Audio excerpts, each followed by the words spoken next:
Microsoft ว่าသင်ခန်းစာ10ကိုလေ့လာကြရအောင်သင်ခန်းစာ9မလေ့လာသေးဆိုရင်ဥစဉ် paper ကောင်မှာလာလို့ရပါတယ် Microsoft ว่า software ကိုဖွင့်မယ် Microsoft မှာ symbol တွေအသုံးပြုတဲ့နေရှင်းပြပြမယ် symbol တွေပေါ်တဲ့အခါမှာထင်ရှားလေးဖြစ်အောင်ဥစဉ်နည်းနည်းကြီးထားမှာနော် home နဲ့ဝင်မယ် home နဲ့နေပြီးတော့ font size ထဲမှာစတစ်ကနေလည်းဥစဉ်36လောက်ထားလိုက်မယ်နော်ဒါဆိုရင်ကြီးကြီးမားမားလေးဖြစ်ပါမှာနော်ပြီးလိုက်ရင် insert ထဲဝင်လိုက်မယ် insert ထဲဝင်ပြီးတဲ့အခါမှာဒီဘက်မှာ symbol ဆိုတာရှိတယ်နော်အဲ symbol မှာဒီဘက်မှာတွေ့ကန်တော့ outside ကလေးရှိတယ်နော် down arrow လို့ခေါ်တာပေါ့အဲ့လိုတစ်ချက်လိုက်ဒီမှာ symbol တွေပေါ်လာပြီကိုယ်ဒီမှာတိုက်ပုံလေးလိုညီမှာတိုက်ပုံလေးချိန်ယူလိုက်ပြီးလို့ရှိရင် space bar တစ်ချက်ပုတ်နည်းနည်းလေးရွှေ့လိုက်ပေါ့နော်ဒီမှာ down arrow လေးနှိပ်လိုက်ဘာပုံလေးလိုချင်ဒီမှာ home ပုံလေးလိုချင် home ပုံလေးပေါ့နော် space bar တစ်ချက်ပုတ်နည်းနည်းလေးကျဲသွားအောင်နော်ကိုလိုချင်တဲ့ပုံတွေမှာအများကြီးရှိတယ်ကိုလိုချင်ရယူနော် enter ခေါက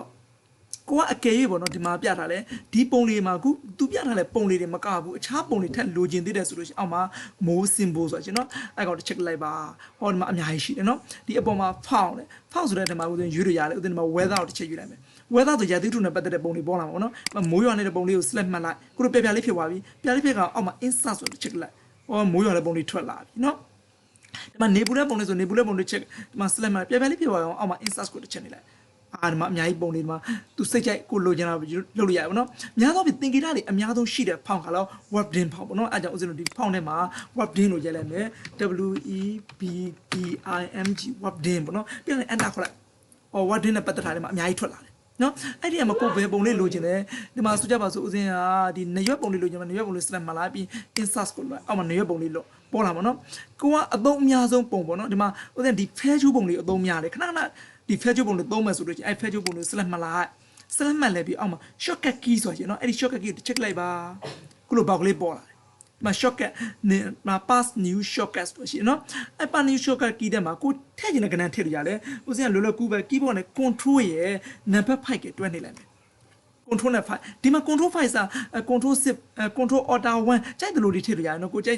တဲ့ shortcut ထည့်ပေါ့เนาะ assign ဆိုရှင်เนาะ ASSING ဒီမှာ assign ကို check လိုက်เนาะအဆိုင်ကို click ပြီးတာနဲ့မှာ close လုပ်လိုက်တော့ဒါကိုလည်းပိတ်လိုက်တော့ရပြီနော်ကဲ keyboard ကနေဥစဉ်ကနိုင် control နဲ့ 5 ကိုတွန်းနေလိုက်မယ်ဟောပေါ်လာပြီ ARROW arrow enter ခလိုက် control နဲ့ 5 ကိုတွန်းနေအခုပေါ်လာပြီ APPLEF ကြိုက်တယ်လို့မှလုပ်လို့ရတယ်နော်ဒီမှာ shortcut နဲ့အဲ့လိုတကူခေါ်လို့ရတယ်ပေါ့နော် control 5 ကြိုက်တယ်လို့ရနော်ဒါဆို symbol တွေနဲ့ပတ်သက်ပြီးတော့သုံးထပ်သွားတော့ပါပြီခုတော့ equation နဲ့ပတ်သက်ပြီးတော့သုံးပြပေးပါမယ်ဒီမှာကာစာချမယ်နော်ကာစာချပြီးတဲ့အခါမှာဒီမှာ symbol ရဲ့အပေါ်မှာ equation ဆိုတာရှိရနော် equation ရဲ့မှာလည်းဒီမှာဆိုရင် down arrow တွေရှိတယ်အဲ့ down arrow တွေ check လိုက်ဒီမှာ equation အများကြီးရှိတယ်နော်ဒီမှာစွဲကြည့် equation တွေမှာအများကြီးပဲနော်ကိုလိုချင်တဲ့ equation ကိုတန်းသုံးရုံပဲဒီမှာ check လိုက်ဒီမှာပုံပေါ်လာနော်ဒီတဲ့ a နေရာမှာဥစဉ်ကအချားအရာကိုစားထုတ်ခြင်း a ကိုဖြတ်လိုက်ဖြတ်ပြီးတော့ a နေရာမှာဘယ်လောက်ထုတ်မလဲ9ဆိုရင်ဒီမှာ9ပေါ့နော် b square ကိုဒီမှာ square လေးဥစဉ်ကကျုပ်ထားခြင်းနဲ့ဖြတ်လိုက်လွယ်လွယ်လေး3ထားလိုက်မှာနော်စီနီယာမှာ4ထားခြင်းတယ်ဒီမှာ2လေးဒီမှာပေါ်လာအဲ့2ကိုဖြတ်4ပြန်ပြလိုက်ဒီမှာကိုပြင်းရင်သူပြန်ကြိုက်ထားလည်းများပဲ enter ခေါက်လိုက်ခုလိုမျိုး equation တစ်ကြောင်းရအောင်နော်ဒီ equation ကိုခုလုံးနဲ့အလဲကောင်ဖြစ်တာအလဲကောင်နဲ့ဒီဘက်ကိုပို့ဒါ left ခေါ်လာပါနော်အဲ့လိုဆိုရပါတယ်ဒီအောက်ကအဲ့လိုမျိုးခုလိုဘောင်လေးပေါ်ကမှာဒီမှာမြအောင်ဆိုင်ကလေးကို check လိုက်ပါခုလိုပေါ်လာနော်အောက်မှာ justification နဲ့ left ကိုတစ်ချက်နေလိုက်ဒီဘက်အစုံလေးကိုရောက်သွားတာပေါ့လောလောလေးနော်ပြတယ် enter ခေါ်လာ equation တစ်ကြောင်းရပြီနောက်ကထပ် equation ယူမယ် insert ထဲဝင်မယ် insert ထဲကနေခုနက equation down arrow လေးကို check လိုက်မယ်အော်မှာဘာမှာ equation အများကြီးရှိတယ်အခြားဟာထပ်ပြီးယူလိုက်ပေါ့နော်မတူလားတစ်ခုဒီဟာလေးတစ်ခုယူလိုက်မယ်ဒီမှာရလာပြီနော်ဒီ a စာဘယ်လောက်ထားခြင်းလဲ a စာ60လို့ထားလိုက်မယ်ရတယ် b square ထား b ကျုလို့ပြောင်းလိုက်မယ်ကိုပြောင်းခြင်းလေးအကုန်ပြောင်းလိုက်ရတယ်နော်ပြီးရတယ်အများပဲဒီအဆုံးမှာလောက်ပဲ enter သာခေါ်လိုက်အော်ဒီမှာ equation နောက်တစ်ကြောင်းရပြီကိုကဒီမှာ equation နဲ့ဒီတိုင်းနေမကောက်အခြားဖန်တီးခြင်းတယ်ဆိုရတယ် insert ထဲဝင်လိုက်မယ် insert ထဲဝင်ပဲဒီမှာ equation down arrow တွေကိုမနှိပ်တော့နော်ဒီ equation ဆိုတဲ့စာကြောင်းပေါ်တစ်ချက်ကလိုက်မယ်စာကြောင်းပေါ်ကလေးကမှကိုမှ design ဆိုဒီမှာပေါ်လာနော်အောက်မှာအကွက်ကလေးနဲ့ကိုရေးချင်တာရေးလို့ရပြီပေါ့ကိုအပိုင်းကြီးရေးချင်တာလားဒီမှာ function ဆိုကျွန်တော်တစ်ချက်လိုက်အပိုင်းကြီးတွေမှာအပိုင်းကြီးတွေပေါ်လာပြီအပေါ်မှာဘယ်လောက်ထားခြင်းလဲထားလိုက်ဖြစ်နိုင်တာမဖြစ်နိုင်လဲဘေးရှိ906လို့ထားလိုက်မယ်နော်အောက်ကဘယ်လောက်ထားမလဲအောက်က60လို့ထားလိုက်မယ်ကိုလုံးချင်တာလို့ရနော်ပြီးလို့ရှိရင် enter ခေါ်လိုက်equation တစ်ကြောင်းရအောင်နော်နောက်ကဦးဇင်းတို့ခုနကတိုင်း insert ထဲဝင်မယ် equation ဆိုတဲ့စာမှာတစ်ချက်ပေါ်လာမယ်ခုလိုမျိုး design ပေါ်လာနော် design မှာထညွန်းနေလောက်ချင်တာလားရတယ်ဒီမှာထညွန်းအကွက်ရှိတယ်ကိုဘယ်ပုံထညွန်းလိုချင်တယ်လဲကဲဒီမှာဒီပုံထညွန်းလိုချင်မှာဒီပုံတစ်ချက်ယူလိုက်နော်ဘလောက်ကထညွန်းလဲ100ရဲ့ထညွန်းကဘယ်လောက်လဲ65ဟောရ ကြာနော်ကြိုက်တယ်လို့ရတယ်ပြီးတော့အမြောက်လက္ခဏာလိုချင်သေးတယ်အမြောက်လက္ခဏာလိုချင်ဒီဘက်မှာရှိတယ်နော်ဒီမှာဆိုရင်အများကြီးပဲဒီမှာအမြောက်လက္ခဏာလိုချင်ယူလိုက်မယ်အော်အမြောက်လက္ခဏာယူရကြာပါရဲ့နော်အမြောက်အောက်နောက်ကဒီဘက်ကဟာလေးနဲ့ထည့်လိုက်မယ်ဒီဘက်ကတစ်ချက်လိုက်မယ်ကလစ်လိုက်ပေါ့ဒီရှေ့မှာဟာလေးကို30လို့ထားလိုက်မယ်30နော်အောက်ကကောင်ကို60လို့ထားလိုက်မယ်အော်လိုချင်တယ်လို့လုပ်လို့ရတော့နော်ပြီးတော့ enter ခေါက်လိုက် sorry သူကဒီမှာဆိုလို့ရှိရင် तू ကဒီလိုတက်လို့ enter ခေါက်လို့မရဘူးနော် enter ခေါက်မယ်ဆိုလို့ရှိရင် control z ဒီမှာ enter ခေါက်ဒီတိုင်းဆိုတော့တက်တော့ပုံမှာဒီလွတ်တဲ့နေရာမှာတစ်ချက်ထားမှာ enter ခေါက်လိုက်မှာပြီးတန်လေးကြောင်းထွက်လာမှာပေါ့နော် insert ထဲကိုပြန်ဝင်မယ်ဒီမှာ equation တွေကိုဝင်လိုက်မယ်ကိုကြိုက်တဲ့ equation တွေဒီမှာအများကြီးဖန်တီးရရတယ်နော်ဒီမှာလည်းဒီပုံလေးလည်းဖန်တီးမလားကို metric ပုံလေးဖန်တီးခြင်းဆိုတော့ metric ပေါ့နော် metric နဲ့ပတ်သက်တဲ့ဟာတွေအများကြီးဖန်တီးလို့ရတယ်ဒီထက်ပုံလေးကိုကြိုက်တယ်လို့ယူလို့ရတယ်နော်ဥပမာ65ဒီမှာဆိုရင် plus or minus ယူလိုက်ပြီး20ဒီမှာဆိုရင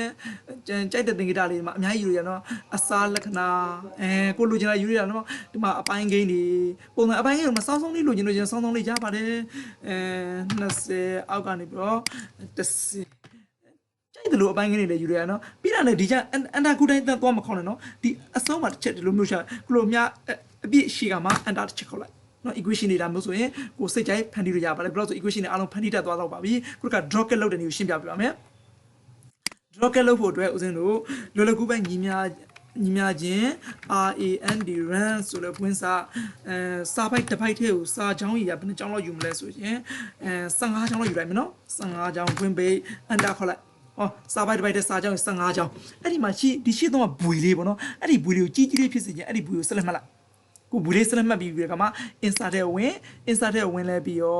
ဒီမှာဆို draw cat ဆိုရှင်နော်အဲ့ draw cat ကိုတစ်ချက်နေလိုက်ဒီမှာ draw ဆိုဒီမှာလောက်လိုက်ခြင်းမှာဘွေလေးကြီးကြီးလေးဖြစ်နော်တခါပြန်လို့ draw cat ထဲဝင်မယ်အောက်ကနေပြီးတော့ margin တွေအပြင်ထွက်စီခြင်းမှာ margin တွေအပြင်ထွက်တဲ့ပုံစံမျိုးပေါ့နော်ဒါတွေက journal တွေမှာအသုံးများပါတယ်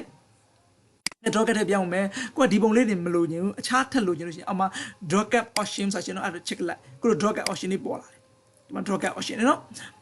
လောလောဆယ်ဒီပုံလေးကိုဦးစင်ရခုအပြင်ဘက်ကိုထွက်တာဒီဘက်ဒီဟာကိုရွေးထားနော်အလဲအတွင်းထဲမှာတင်ကြီးတဲ့ဟာဆိုချင်းအလဲရဟာကိုရွေးမှာပေါ့နော်ဒါဆိုအတွင်းထဲကနေလို့ကြီးပါမယ်ကဲစာချောင်းကြီးဆိုတော့ဒီအပေါ်ကခုလောလောဆယ်မှာတစ်ချောင်းနှစ်ချောင်းသုံးချောင်းဘယ်နှချောင်းကွာချင်တာလဲဦးစင်က9ချောင်းကွာချင်တာ9ချောင်းကွာချင်ရတယ်အောက်မှာ line to draw မှာခုလောလောဆယ်3ဖြစ်နေတာထောင်9လို့ပြောင်းမလိုက်ဘူး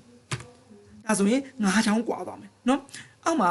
distance to test စာလေးနဲ့အကွာဝေးကိုပြောလားစာလေးနဲ့အကွာဝေးကခုလောလောဆယ်မှာဆိုလို့ရှိရင်ဒီစာလေးနဲ့ကွာဘာမှမရှိဘူး0မှာကတ်နေတာနော်ဒီ v ရဲ့အောက်က ide ကိုနဲ့ကတ်နေတာအဲ့ဒါကိုအဲ့ဟာနဲ့ကွာအောင်လုပ်ချင်တယ်ပေါ့နော်ဘယ်လောက်ထားမလဲအဝေးတိတာပြောင်း1.1လို့ထားလိုက်မယ်နော်1.1ဒါဆိုတော်တော်ကြီးကွာသွားတယ်မယ်နော်ကဲ okay လုပ်လိုက်မယ် okay လုပ်လိုက်ရင်ဒီမှာ9ချောင်းစာကွာအောင်နော်ကြည့်ဟောဒီမှာ9ချောင်းစာကွာသွားတယ်1ချောင်း2ချောင်း3ချောင်း4ချောင်း5ချောင်းနော်ပြီးတော့ဒီမှာဂျားတွေကလည်း 1.1 တောင်ဖြစ်သွားတယ်ကဲ draw cat ထဲကိုပြန်ဝင်မယ် insert ထဲဝင်လာမယ် draw cat ကနေပြန် draw cat option ထဲမှာဝင်မယ်ခုနကတော့ 1.1 မှာများတယ်နော်1.1ဆိုရင်0ဒါဆိုမကွာလို့ပေါ့နော်ဒါဆိုဒီ v နဲ့ဒီကြားတွေကအကွာဝေးမရှိတော့ okay နေလိုက်မယ်ကတ်သွားပြီနော်ဒါဆိုရင် draw cat တွေကိုလည်း3နည်းရှင်းသဘောပေါက်သွားလာပါပြီဒီမှာဒီအောက်က enter ခေါက်လိုက်မယ်ဒီအောက်မှာ date တွေတိုင်းတွေထည့်တဲ့နည်းရှင်းပြပြအောင်နော်ဒီမှာဆိုရင် date and time ဆိုရှိတယ်နော် day and time ဆိုတာကိုတစ်ချက်လိုက်မယ်ကဲဒီမှာကိုကြိုက်တဲ့ date ပေါ့နော်ဘယ် date ထားရင်ဒီ date ထားရင်ဒီလိုပုံ select မှတ်လိုက် select မှတ် okay သားနှိပ်လိုက်သူ့သူ date လေးတန်းပေါ့နော် enter ခေါက်လိုက်မယ်နောက်က day and time တွေကိုပြန်ဝင်မယ်ဒီမှာအများကြီးရှိတယ်နော်သူနိုင်လေးလိုချင်တဲ့မှာနိုင်တွေပေါ့နော်ဒီမှာကြိုက်တဲ့နိုင်ကိုရွေးပြီးကိုကြိုက်ပြီဆိုဒီမှာ okay သားနှိပ်လိုက်အောက်မှာ date ကသူ့မှာသူတိုင်းပြီလို့ပေါ်လာတယ်ပေါ့နော်ခုတစ်ခါ what f ဆိုလဲစလုံးလာလေးဖန်တီးတဲ့နည်းကိုရှင်းပြပါမယ်ဒီမှာ what f ဆိုရှင်နော်ဒီအောက်မှာလွတ်လွတ်ကျွတ်ကျွတ်မှာဥစဉ်ကာစာချလိုက်တယ်ကာစာချပြီးဒီမှာ what f ဆိုရှင်နော်အဲ့ဒါကို check လိုက်ပါမယ်ဒီမှာ what f မှာမျိုးစုံပေါ်လာတယ်ကိုကြိုက်တဲ့ဟာလေးတစ်ခုကိုဒီမှာလွယ်လွယ်ကူပဲယူလိုက်မယ်နော်ဒါလေးတစ်ခုယူခြင်းယူလိုက်ဒီမှာယူလိုက်ပါလွယ်လွယ်ကူဒီမှာ you are deaf here မစ်စာကိုဒီမှာရိုက်ပါတယ်နော်အဲ့ဒါကိုဖြတ်လိုက်ပြီးဥစဉ်လွယ်လွယ်ကူပဲရိုက်ရမယ် wdyt ဒီမှာစာရိုက်ပြီးပါပြီရိုက်ပြီးသွားတဲ့အခါမှာဒီမှာလက်တစ်ခါတည်း format ကွက်ထဲကိုရောက်အဲ့မှာ format ဆိုတဲ့ကွက်ထဲရောက်ပါတယ်ဒီမှာပြုပြင်ခြင်းတို့ပြုပြင်လို့ရတယ်ပေါ့နော်ဒီမှာဆိုလို့ချင်းကိုကြိုက်တဲ့ပုံစံမျိုးလေးတွေထားလို့ရတယ်ဒီမှာဆိုရင်ဒီလိုပုံထားရင်ဒီမှာဒီလိုပုံအပြာထဲမှာဒီလိုဝင်သွားမှာပေါ့နော်အရောင်ဒီအပြာရောင်စထည့်ခြင်းဒီမှာ shape field မှာဝင်လိုက်ဒီအပြာအစအနီပြောင်းခြင်းဒီမှာအနီပေါ့ဟုတ်ပလားလွယ်လွယ်လေးနော်ဒီဘောင်သူ့ရဲ့ဘောင်ကိုဘာပြောင်းမလဲမှာ shift offline မှာအဝါပြောင်းရင်အဝါပေါ့နော်အမဲပြောင်းလိုက်ထင်ရှားပြောအမဲဒါဆိုသူ့ရဲ့ဘောင်လေးကအမဲအောင်လေးပြောနော်ဒီစာသားကိုပြောင်းမယ် wdyt ဆိုစာသားကို select မှတ်လိုက် select မှတ်လိုက်ဘာလို့ home ထဲကိုဝင်စာသားကိုပြောင်းမယ်အနီဖြစ်နော်အမဲထားလိုက်မယ်နော် အဲ့ဒီမှာစာသားတွေကအမဲဖြစ်သွားပြီနော်ကိုကြိုက်တဲ့ docker တွေဖန်တီးလို့ရတယ်